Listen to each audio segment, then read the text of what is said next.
Well, it's becoming increasingly clear that Trump is not only an idiot but also evil. But I don't want to talk about that, and I don't want to talk about Leicester City firing the brilliant Claudio Ranieri manager who managed to win the championship, the Premiership last season with a very mediocre team. And they just fired him because they're struggling at the bottom of the table, as Leicester City always do. Disgraceful decision. I'm not going to talk about either of those two horrors this week. Instead, I'm going to talk about something good, which is I have released, published, and received my most recent book, Hannah Walker and the New President. Where do I get my ideas from? Oh. But I thought it might be useful for anybody who's harbours a dream of publishing their own work or writing their own book. And I hope that if you watch this video, you'll get from this that anybody can do it. It's a bit of hard work, and you have to have an interest in all things to do with writing. But I just wanted to show you that it is possible. And I thought that might be interesting, and I can use my latest book as an example.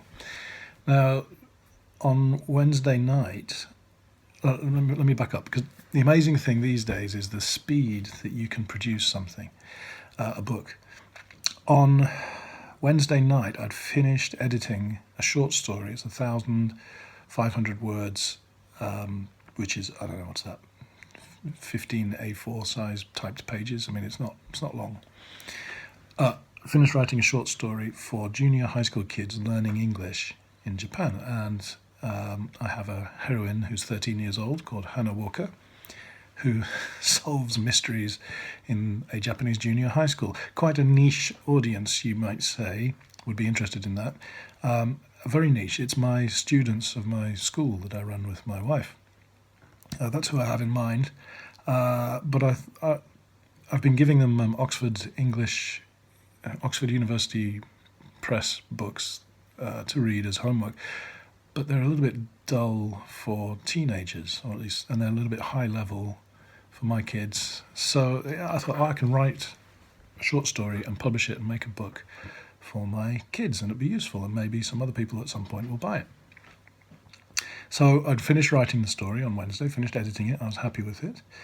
I cleaned up the file and uploaded it to Amazon and to make an ebook. Now, to make an ebook, essentially you're just writing like a blog post. It's a bit more complicated than that, but technically it's no more complicated than writing a blog post. You've got to put in other details, like, you've got to think about the cover and stuff, but essentially it's a blog post. So that's pretty easy, and you upload that to Amazon, and within about 3 hours it was on sale. Then I did the same with the paperback, which is more involved. I'll come back to that. But anyway, I sent the files, I cleaned up the files and sent them off at, it turned out to be about 3 a.m. on Wednesday night. So that's like Thursday morning, 3 a.m. Right? I sent the files to Amazon.com, went to bed, got up, and before going to work, I had a late start on Thursday, but I guess I got up about 11 a.m. or something like that, or whatever time it was that I logged in, and my book was available. The paperback was available in Japan. So I ordered it at 11 a.m. I finished writing it 3 a.m., finished the file 3 a.m., ordered it at 11 a.m., and it arrived on Friday. Not the ebook, the actual paperback. This is called print on demand. They just printed one copy. And it cost, I think it's about 800 yen. That's what the customers have to pay. And here it is. It's Saturday now, so here it is. And it still never ceases to amaze me how quick these things are. From Wednesday night, really Thursday morning, to Saturday now, I now have this real book in my hands. And yeah, I guess I'm a bit showing off. I did this all myself, but you could do too. So I just want to go through what it is about a book and how you make it, and because you look at it and you think, oh my God, how did you do that? Now, this is quite a slim volume, as I say. It's only it actually turns out to be 44 pages. But it's useful. So I just wanted to go through how you go about making a book. Now, every book has a cover, and this cover, I designed it on a Mac Pages program. It's essentially like a Microsoft Word, no more complicated than a Word file. And what you do is you get the size of the opened out book. You can figure out the size that it needs to be. I made a red background that's tapered. There's a red. This is dark red, and that's light red, slightly. It's a click of a button on the thing. You just click it. So you may not be able to tell, but that's a bit lighter than here. It looks kind of cool, I think.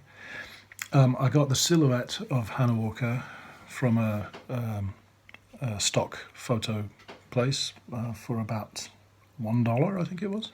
And I can use that for every book. I think up to 100,000 downloads or something. That's what I'm licensed to, so it's no problem.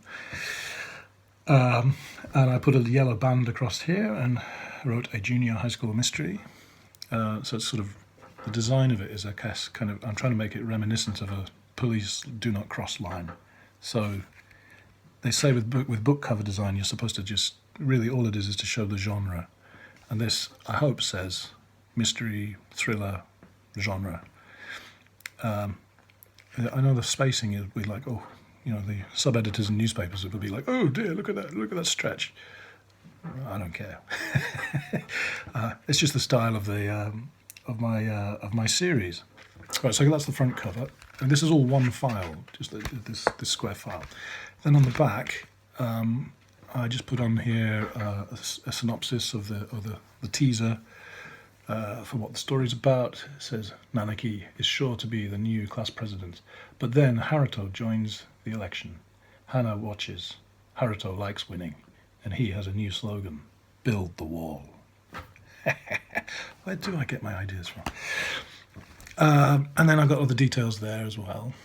So I was saying the cover has the company logo. Tower English is the company that I run with my wife. It's a nice logo that was, I'll put that there, Tower English, professionally done by a good friend of mine, Nick Willett in Nottingham, who's a graphic designer and a very talented guy, and he did that as a favour, so hats off to him. Anyway, and Amazon slaps on a barcode there, and that completes the book. Now, I've got details for teachers about the series, a word count, what tenses and target language, explaining for teachers why this is a good book to beget. So that's one file that's that size, and then you've got a second file which is the interior of the book, and that's essentially, you could do it on Word, or I did it on Pages, but a fairly simple layout program. I'll show you, I'll go through each page. I've noticed that classy looking books have a front page that has nothing more than just the basic details of what the book is. Then on the next page there's other books that I've written, and I took the liberty of putting in website links, which in the ebook you could click on. And then the next page I have like a title page, and I'll just reproduce the cover. I took I made that into a JPEG, just the front cover. This is all black and white interior because it's cheaper and it doesn't really need to be in colour. So that's just a colour picture that's reproduced like that. It sounds more complicated than it is. It's just drag and drop. You drag this onto here. But and you can use this for the e-cover, that same file, the JPEG. So, killing two birds with one stone. Okay, next page, let's go through. The next page, and then I've got the copyright information. There's a lot of stuff, and the ISBN number. There's a lot of stuff about, I've got to get an ISBN number, and how much does it cost and everything. It's free on Amazon to have an ISBN number. Now, what that means is they then have the rights to publish. Well, they don't. They are your publisher, and they control the ISBN, and if you looked it up, it would say, published by Amazon. But I have the copyright as the writer of this book, and if I want to make another paperback, I just make another paperback with another company, no problem. So there's a lot of hoo-ha about ISBNs and everything. You don't need it. In the modern age, if you're selling through Amazon, which is frankly the biggest bookstore in the world, and if anybody wants a book, they go to Amazon, and they don't require you to have ISBNs, well, you know, there's no point in getting your knickers in a twist over it, you know, when you're only planning to sell a couple of hundred copies anyway. Anyway, so there's the copyright information page, and then there's a dedication page for my students, past, present and future. Oh, see what I did there? A blank page, and then contents page, all the contents, right. And then the introduction, which is the same in all books of the series, which is, my name is Hannah Walker, I am 13 years old. My mum is Japanese, my dad is English. Japanese call me half. But I'm not 50-50, I am 100% me. I speak English, but I don't speak Japanese. I go to Japanese junior high school. I solve mysteries by looking and thinking. Every day is a mystery to me. And then, using the same file, the same from the front cover, got Monday, and then the adventure begins. And it goes through. The point size, I made this all 14 point, and the font style is Baskerville, which is a bit old-fashioned, I heard, but it's quite clear and easy to read, and has a nice italics. So that's why I chose it. And 14 point is a little bit big, but these are for readers, learners of English, who aren't confident readers. And it's easy to read, and it's good for my eyes. Getting old, you know. Other things to note, I used a drop cap here, which is just, you draw on a new text file, cut and paste the letter that you want on there, and make it as big as you need it to be. I think that's like, I don't know, 30 point or something like that. Text is 14, oh, it looks a bit bigger, maybe 36 point, whatever. I eyeballed it, and then cut and paste it on other chapters. Looks quite classy. One thing I noticed I didn't do, I forgot to justify the text. I could have done. Makes it easy to read. There aren't any rivers through the text because it's not justified. But I think it might look classier if it's justified. I think I'll do that for future editions. It doesn't matter though. Doesn't stop the enjoyment of the book, so I'm not worried about it. So I go through, tells the story, and it goes through 5 days. Wednesday, Thursday, and then the punchline of the twist is on Friday. And that's the same for every book that I'm making.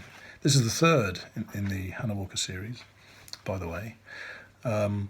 So I'll tell you more about that later. But anyway, so that's, I think that's Friday, so that's the twist comes in here.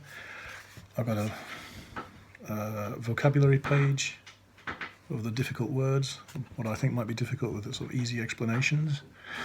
And then a set of questions. Why does Nanaki smile at first? Who wants to be president? Which of the following statements is not true? That kind of thing. So there's 8 questions like that, and then I've got 4 more open-ended questions that students can answer. And then, very important, I have a promo page to my adult novels, or novels for native speakers. You know, kids might be interested in that. And also a list of all my other, an advert for all my other books that are on there. Right? This is all created on a Pages system. Easy to do. Fiddly, but easy to do, and there's no expense. It's free software on a Mac, anyway. And then I got my promo at the back with links to my newsletter that hopefully somebody will sign up to. So anyway, what that means is that's 2 files. That's it. You've got a file that's a JPEG. Oh no, it's not. It's a PDF. It's a PDF, and this whole file is a PDF version of Pages or a Microsoft Word. Yes, it's a bit fiddly to make the book, but if you're into it, it's fun. And I used to be a sub-editor at local newspapers in Nottingham and Derby and in America too. So I actually enjoy doing this. It's not rocket science. If I can do it, you can do it. Anyway, so the interesting thing to me, though, is I've been doing these kinds of books for a long time, and I made through a company called Create Space, which is owned by Amazon, and they print in England and America. So if you order from any of those 2 countries, or in fact Europe, you get almost same-day delivery if you're in London, or next day. So it's just the same as ordering a book from a shop, or by going to a shop. What's a potential game changer to use a bit of jargon, is that therethere's now you can publish paperbacks directly through Amazon. They seem to use the same software as CreateSpace, and it's the same system that you go through, but it's all Amazon branded, which, I don't care about that. But what it means is they can print it anywhere where you can buy the ebook. And for the first time, I think they've started this like a couple of months ago, but for the first time I can now publish a book in Japan, and it's sold in Japan within a day, instead of having to wait 2 weeks for the packages to arrive from I think it's South Carolina where they come from. I don't have to wait. It's printed wherever these books are printed. In fact, the only little sign, look, it's got a little thing in Japanese at the back. Look, this version is an Amazon printed in Japan. And I got to say, the paper quality is a bit better than the American, the stuff I got from America. It's a bit thicker paper and smoother. A minor detail. But what that means is, if you publish through Amazon an ebook, you can also publish a real book, paperback book, that will go everywhere. Wherever you can get an Amazon book. This is a game changer for me. I've been spending a long time writing. I've been doing a few novels, but I've also been doing, as you can see from here, 9 textbooks. I'm working on textbooks for every year of statutory education in Japan. And what I've been doing is ordering them from America, and I can sell them to my students, or give them to my students. Now I can put them online in Japan, where my students live, and potentially expand it to anybody, even not my students. And this is the kind of exciting thing about this. I mean, yes, the audience for this is on the fingers of one hand, really. But there's no reason why that can't expand. And I have plans to churn out as many of these as I possibly can. I mean, it was quite a hassle to make one of these, but this is the third one. I've got 2 others in the series, Hannah Walker and the Dead Flowers. There's a serial killer killing flowers, and Hannah Walker and the Shogi Champion. There's the first 3, but there's no reason why I can't just keep churning them out. They're short stories. I could do one a week. Now I've got the file made and the head and the cover done. It's just a matter of changing the words here, maybe changing the colour, and re-importing the text into here for a new story, thinking up a few more questions. What I'm saying is, even with a full-time job, you could produce 1 book a week. Maybe not every week, but okay, I could probably without killing myself, I could probably produce about 30 of these books a year, and continue with the rest of my life. 30 books. Maybe I sell only a handful of each book, but it's there, and you've got a whole series. And what I wanted to say about the exciting thing about publishing, and if you own the rights to what you publish, this is an asset. Yes, it's not going to make me a fortune, but once I've made it, it's made forever, and it's available forever. Over time, if I do 30 of these books, if I did that every year, and all I'd need to do is get one of them to be really good and to become very popular, and then that sells all the other books. So this is actually my kind of retirement plan, is to work on these kinds of books and other books. And it might take me 20 years to get good at it. But in that 20 years, I'll have built up all of these assets that I can then sell. Whether Amazon is still around in the future, or it's another company, or the fact that I own the rights means I can change the medium. And as long as people are still reading books, which is maybe a bit of an if, or as long as they still want to learn English, Trump, I'm looking at you, don't mess it up for the rest of us, then there's a future. And so this is kind of the point for you, whatever you're into. I mean, I'm doing education and mysteries and stuff, but whatever you're into, you can make a book. It's not rocket science, and it's getting easier all the time. Now, there's still a bit of snobbery. It's self-published, not edited. Yeah, maybe. But taking, what's his name? Seth Godin, I think, who's the internet guru type, although he says he's not a guru, marketer. He says, what did he say? Something like, perfect is the enemy of good, or good is the point is, it doesn't have to be perfect. You put the product out there, minimum viable product, or whatever they say. Put a good enough book out there that's okay, that does the trick, and you can clean it up. I might go through and decide that actually this ragged text needs to be justified. Well, I can make that change. A reader or my students might go through it and say, it's a bit of a boring story, or something like that. Hold on. So I just got an error message on the telephone. I've been talking too long. Where was I? The point is, it doesn't have to be perfect. You can keep making these and improve them. What do they call it? Iterations. I've got 20 years until I'm probably bored with it, and when I want to actually retire. And so that's 20 years of assets that I'm building up. I can do it. You can do it too.